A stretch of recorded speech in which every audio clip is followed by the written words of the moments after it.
Gracias a Dios por este día. Gracias por la oportunidad de estudiar la palabra de Dios. Lo siento ahora por solamente mi español no es bueno. En el futuro yo no quiero hacer excusas sobre mi idioma. Yo estoy tratando predicar solamente en español. Cada día yo aprendo más de idioma. Duolingo cada día por 30 minutos ahora. Yo es posible una hora. Una hora. Este mensaje sobre Tesalonicenses. Sí. Tesalonicenses. En inglés, este día es Thessalonians. En inglés, el primer Thessalonians, yo traté de pronunciar en mi casa el horrible, solo hoy es Thessalonians.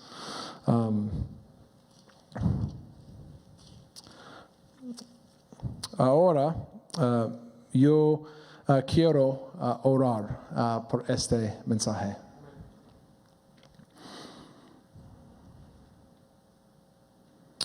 Padre Santo, yo amo la gente de la iglesia.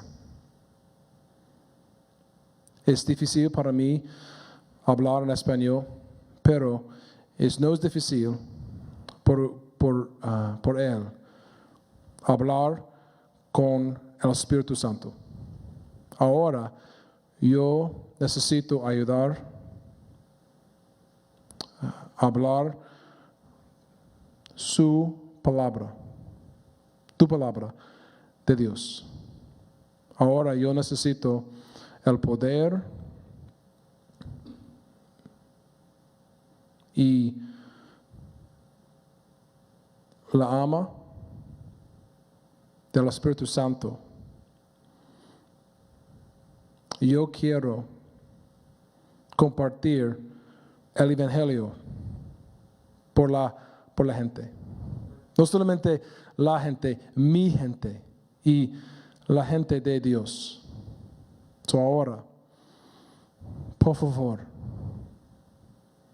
ayúdame. Compartir tu palabra. En el nombre de Jesucristo. Amén. Hace unos años, los Chicago Cubs estaban como fanático de los Chicago Cubs. Estaba entusiasmado con la posibilidad de que los Cubs finalmente regresaran a las finales. Cuando era niño, mi familia iba regularmente a los juegos en el histórico campo de Wrigley. Algunos de mis recuerdos más queridos cuando era niño son cuando yo salía del túnel para ver la grama recién cortada del estadio de béisbol y las gradas llenas de uniformes rojos y azules de los Cubs. Amo a los Chicago Cubs. En 2002, me mudé a Washington, D.C.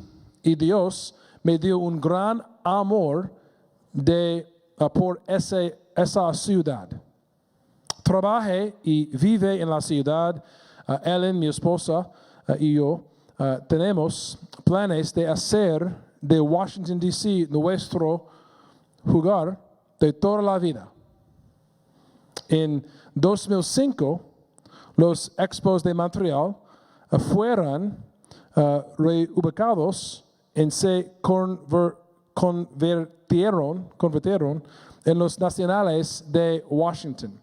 Hubo muchos rumores en la ciudad sobre el nuevo equipo que vendría a la ciudad. Mi esposa y yo vivíamos, ¿sí? A la vuelta de la esquina del estadio y estábamos ansiados por convertirnos en fanáticos. Can you grab me a towel? It's napkin, Kleenex right there, buddy. Lo siento. No sé en español, pero más agua en mi cabeza. ¿Qué? Sudor. Más sudor ahora.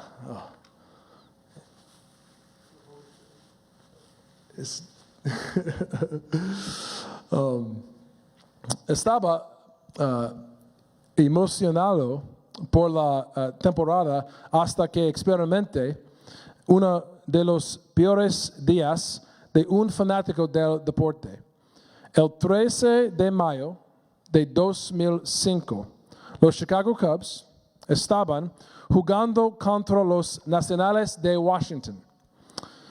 Quiera ser fanático de los Nacionales de Washington. Este iba a ser un nuevo capítulo de mi vida. Fui al juego con la cabeza bien alta con una nueva gorra de los Nacionales de Washington, solo para agachar la cabeza avergonzado por el primer fanático de los Cubs que vi.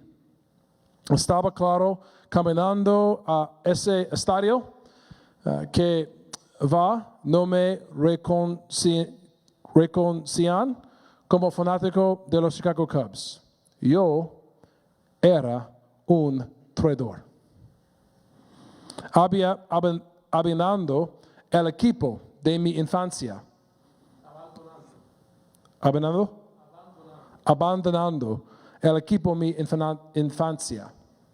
Durante el juego quise animar a los Cubs, pero como podría ser reconocido como fanático de los Nacionales.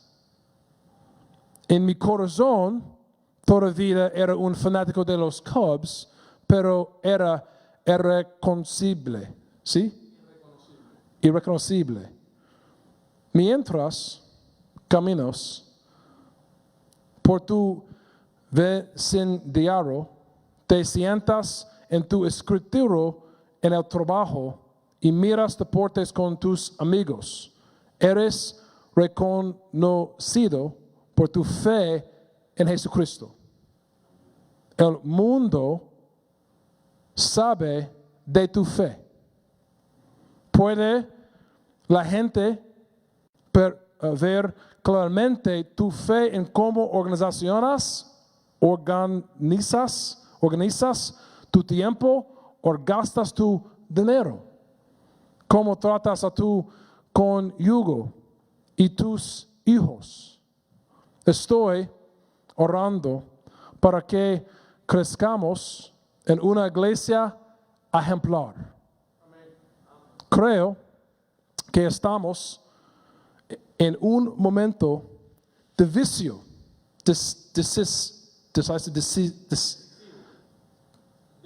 decisivo en la vida de nuestra iglesia. Estoy convencido de que estamos entrando en una temporada en la vida de nuestra iglesia que definirá qué tipo de iglesia vamos a ser de aquí en adelante. Seremos una iglesia que traiga gloria y honor a Jesucristo. Seremos una iglesia que lucha por la unidad en el vínculo de la paz. Vamos a renunciar nuestras preferencias por el bien del cuerpo. Nos amaremos de corazón puro. Guardaremos la palabra de Dios. Lucharemos por la fe que una vez fue entregada a todos los santos. Buscaremos el rostro de Dios en oración. Haremos el trabajo de un evangelista. Vamos a matar los deseos de la carne. Haremos de la gloria de Dios nuestro mayor objetivo. En pocas palabras, seremos la iglesia de Jesucristo. De hecho, estamos en un momento decisivo para nuestra iglesia.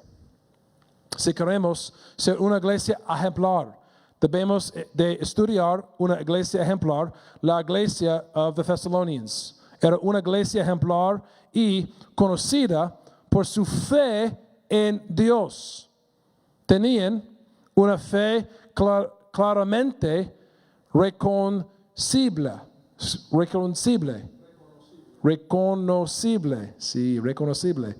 Así que déjame hacerte 3 preguntas para ayudar a descubrir si tenemos una fe ejemplar. La primera pregunta: ¿tienes una fe reconocida? Mi pastor en el pasado, Mark Dever, dice: el cristianismo siempre es personal, pero nunca es probado. El cristianismo siempre es personal, pero nunca es probado. Los Thessalonians no tenían una fe probada. Fueron claramente reconocidos por aquellos en su comunidad. La fe se define como completa confianza o confianza en alguien o algo. Uno no puede simplemente tener fe porque no tiene ningún objeto. Porque no tiene ningún objeto. La fe es completa confianza en alguien o algo. Los Thessalonians fueron reconocidos por tener fe en Dios y en el Señor Jesucristo.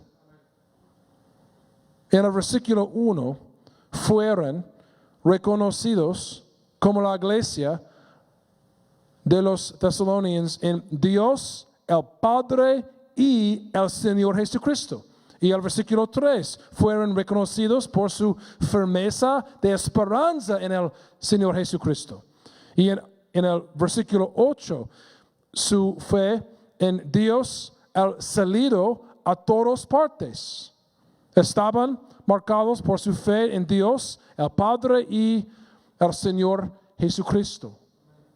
La primera marca de una fe reconocida es una clara lealtad a Jesucristo. Los Thessalonians estaban felices de identificarse con Jesucristo. Él era su Salvador. En una conversación hace unos años, estaba haciendo preguntas a uno de los miembros de mi familia sobre su relación con Jesús. Ella dijo que creía en Jesús, pero su vida no le mostró lealtad a Jesús. Ella creía que Jesús murió en la cruz por sus pecados, pero no creía que Jesús fuera el único camino al cielo.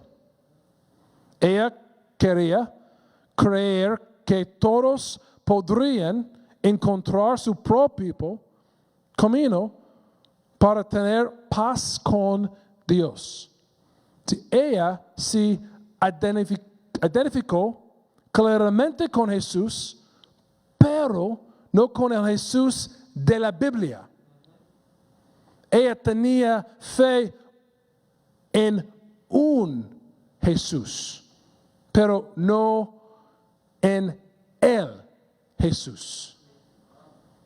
Amigo, si no eres cristiano, dejarme en amarte que te asegures de que entiendes a Jesús como se revela en la Biblia. Hay muchas ideas sobre Jesús en nuestra cultura.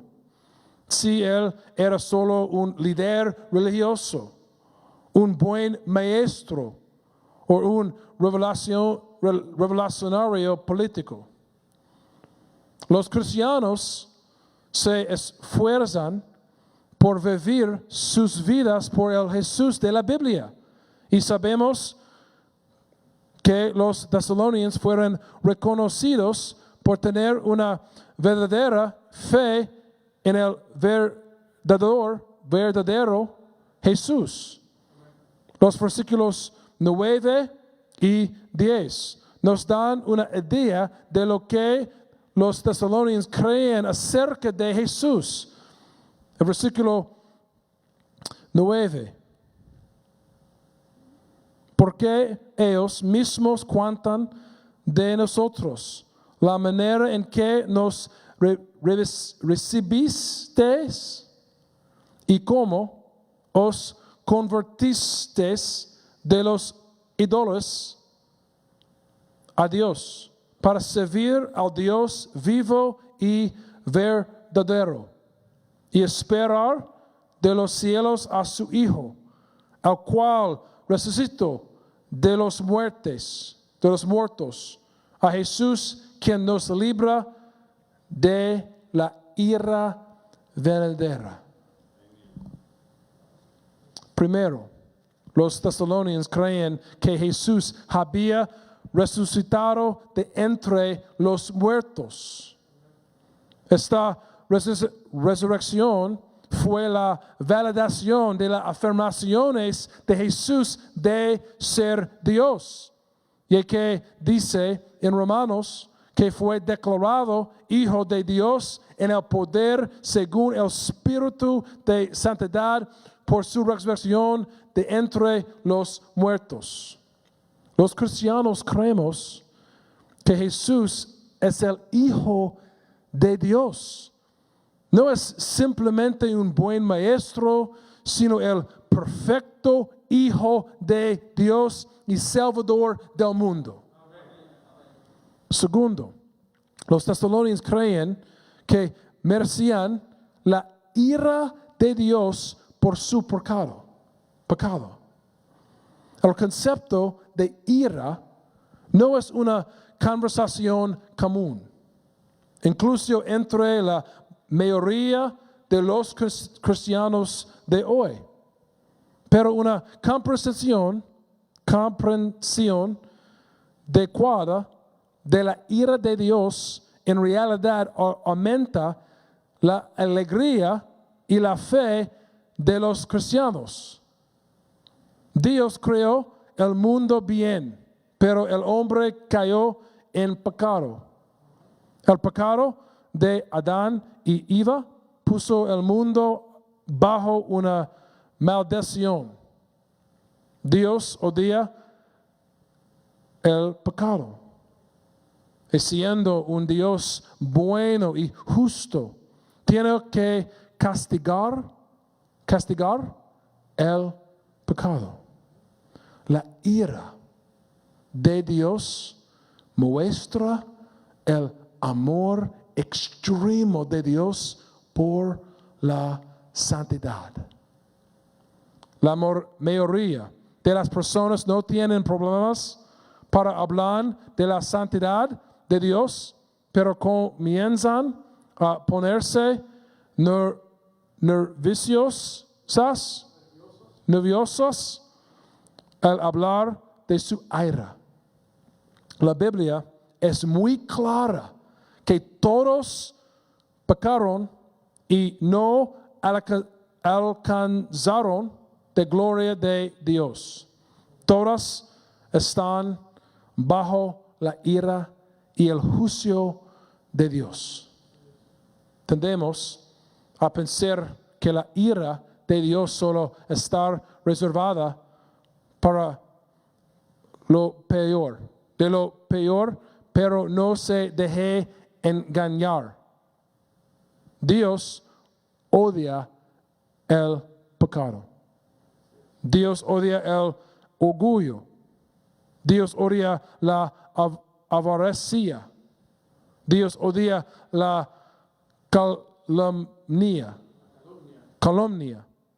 Dios odia a quien causa conflictos. La ira de Dios, su ira feroz, se ejercía sobre todos los pecados con el fuego insaciable del infierno. El problema para la mayoría de nosotros es que no entendemos cuánto odia Dios el pecado. Amigo, la ira de Dios se acerca.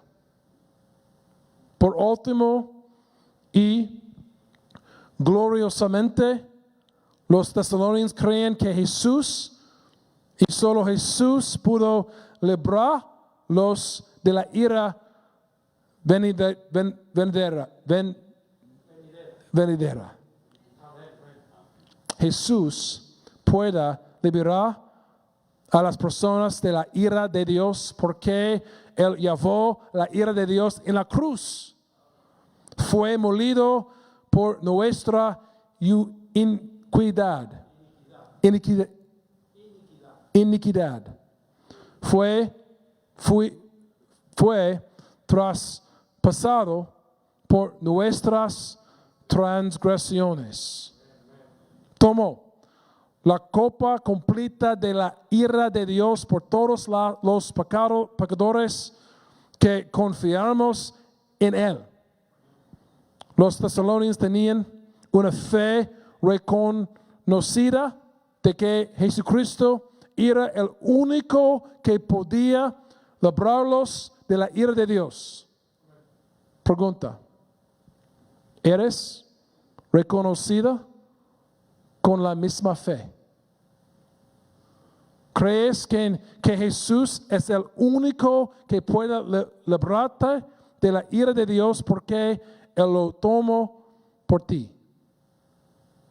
¿Ves cómo comprender de la ira de Dios hacia nuestro pecado en realidad nos da más alegría porque nos damos cuenta de que nos salvó. Tomó la ira de Dios para que podamos ser liberados de ella. Y fue esa fe la que transformó radicalmente a los tesalonicenses y ora para que también nos transforme radicalmente a nosotros.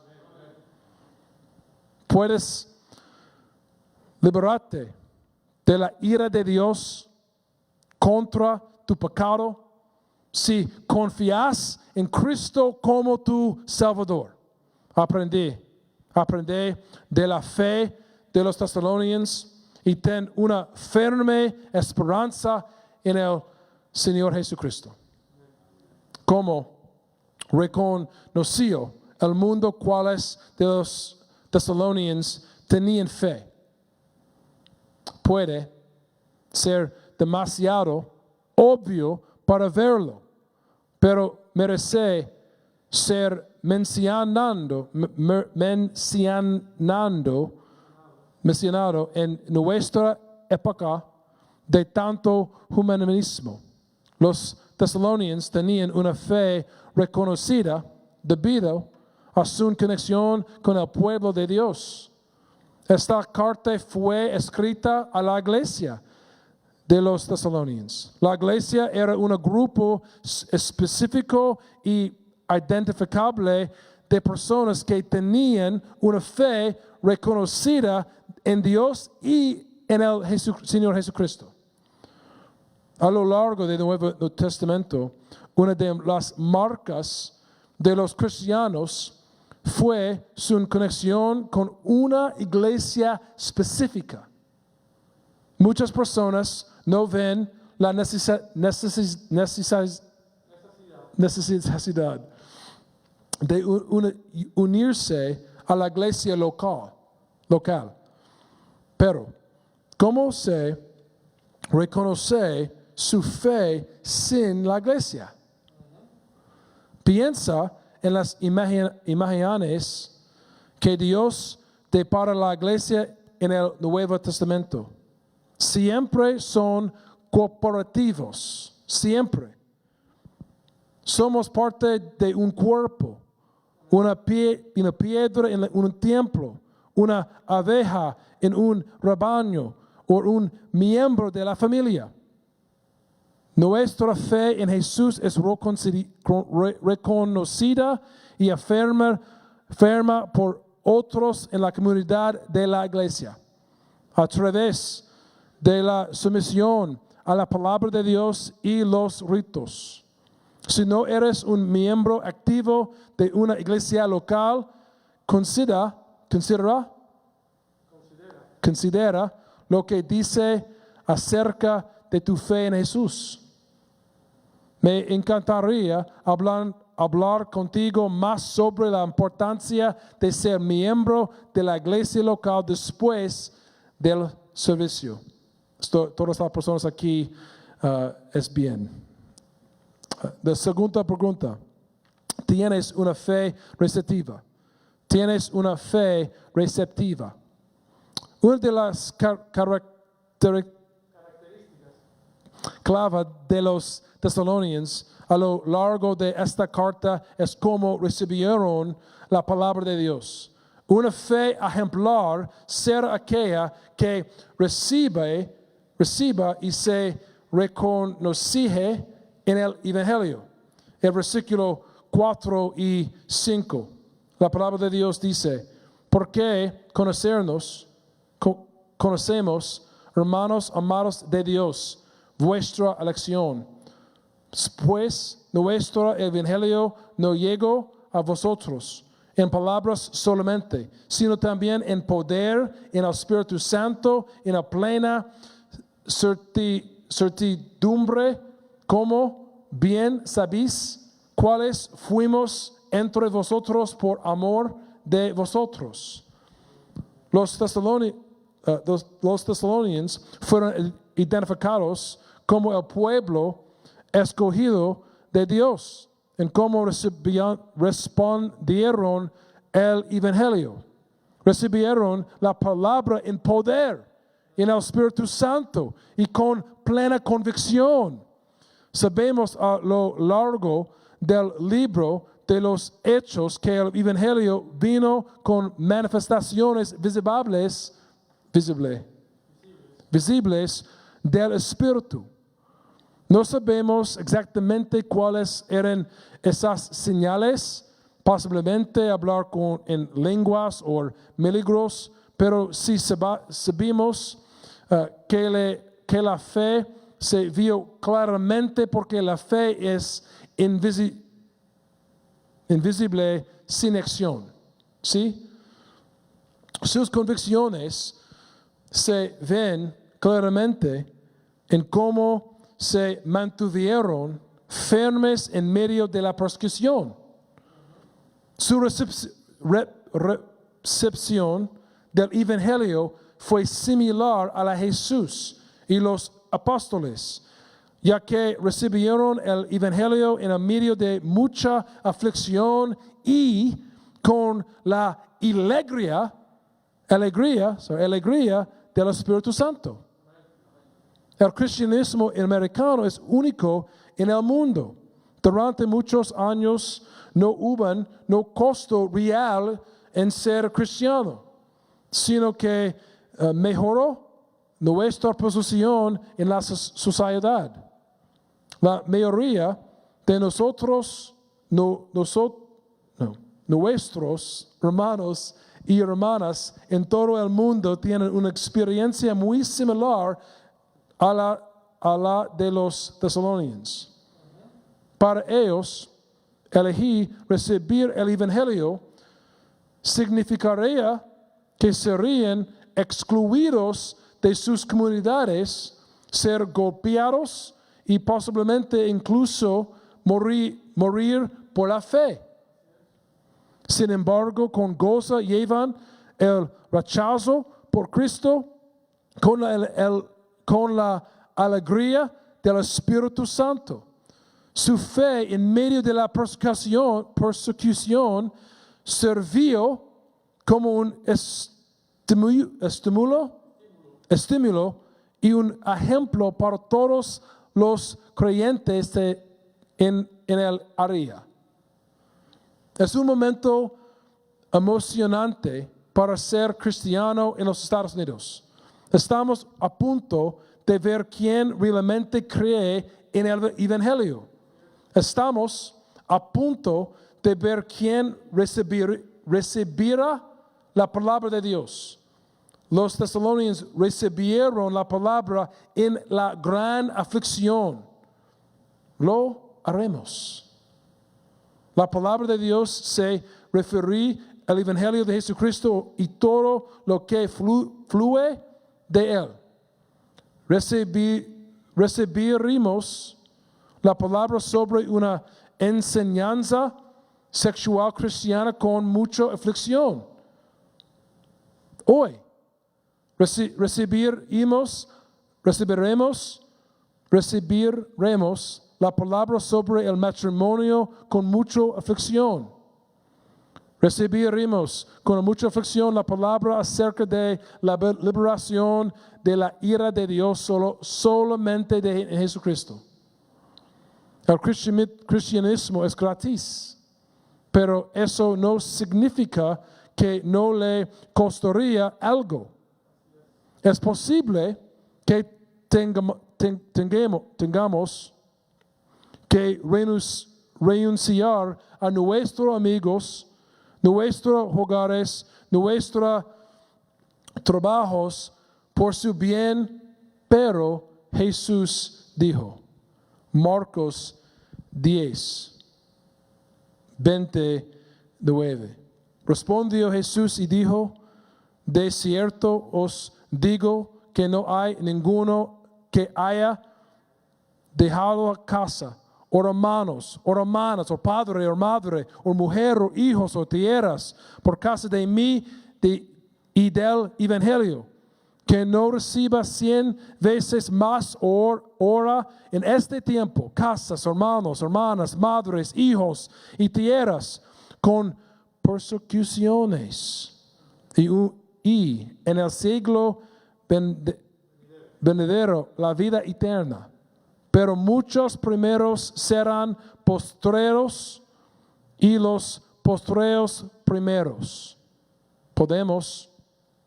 Poderlo todo, pero valdrá la pena. Lo que dijo Jim Elliot todavía es cierto.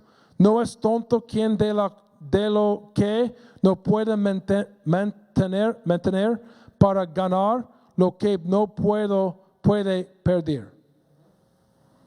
Tienes una fe receptiva.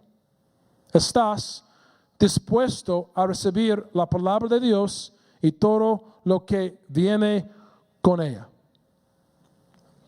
Tres preguntas es final. ¿Tienes una fe arrepentida? ¿Tienes una fe arrepentida? Es aconsejable que nos preguntamos, ¿tenemos una fe arrepentida? Se decía que los tesalonicenses se habían vuelto a Dios desde los ídolos para servir al Dios vivo y verdadero. El versículo 9. La idea de pasar de los ídolos a Dios es la esencia de la conversación. Los dos lados de la conversación son el arrepentimiento y la fe. Nos arrepentimos o nos alejamos del pecado y ponemos nuestra fe en Dios. No podemos poner nuestra fe en Dios a menos que nos alejamos del pecado. Y no podemos apartarnos del pecado a menos que pongamos nuestra fe en Dios. La fe sin arrepentimiento no es el cristianismo bíblico. El arrepentimiento es un tanto un acto único como un proceso continuo. Nos arrepentimos inicialmente de nuestra lealtad a Satanás. Primero en nuestras oraciones personales y luego públicamente en el bautismo. Y luego nos arrepentimos regularmente a través de la oración y públicamente en la cena del Señor. Primero, no confiemos en nuestras obras de fe para salvarnos. Confiamos en lo que Dios ha hecho por nosotros en Cristo. Un pastor, Charles Ryrie, escribe: no es el arrepentimiento lo que me salva. El arrepentimiento es la señal de que me doy cuenta de lo que Dios ha hecho en Cristo Jesús. El peligro es poner énfasis en el efecto en lugar de la causa. Es mi obediencia lo que me pone bien con Dios. Nunca estoy bien con Dios porque antes de todo lo demás, Cristo murió cuando me dirigió a Dios por creencia, excepto lo que Dios revela. Al instante, la estupenda expansión de Jesucristo me lleva a una relación correcta con Dios. Por el milagro de la gracia de Dios, estoy justificado. ¿Justificado o justificado? Justificado, no por nada de lo que he hecho, sino por lo que Jesús ha hecho. La salvación de Dios no se apoya en la lógica humana. Se basa en la muerte sacrificial de Jesús. Los hombres y mujeres pecaminosos pueden ser transformados en nuevas criaturas por la maravillosa obra de Dios en Jesucristo, que es anterior a toda experiencia. El arrepentimiento no nos salva, pero es un señal de que hemos sido salvos. Si amamos al Señor y hemos sido salvos, viviremos vidas justas. ¿Estás viviendo una vida arrepentida? ¿Tienes una fe arrepentida? ¿Amas a Dios y las cosas de Dios? ¿Odias el pecado? ¿Amas el cuerpo de Cristo? ¿Te encanta leer la palabra de Dios? Amados, no debemos ser una iglesia que solo habla sobre el arrepentimiento, sino que debemos ser una iglesia que realmente se arrepiente. Es nuestro arrepentimiento que el mundo ve que nos hemos convertido a Dios de ídolos para servir al Dios vivo y verdadero. Los tesalonicenses tenían una fe ejemplar porque vivían en lo justo mientras esperaban que Jesús regresara. Estamos esperando que Jesús regrese. Anhelamos que nuestro Señor y Salvador venga y ponga fin a todo pecado. Deseas que Jesús regrese para llevarnos a cosa con Él. Tengamos una fe ejemplar para que el mundo sepa que Jesucristo vivió y murió y resucitó. Mi gente, vivamos con una fe ejemplar para la gloria de Dios. Oramos. Gracias, Dios, por este momento. Este momento con la palabra y este momento en esta iglesia.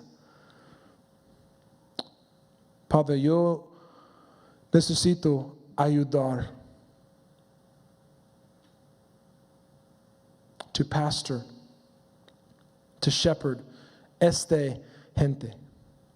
Pero con el poder del Espíritu Santo,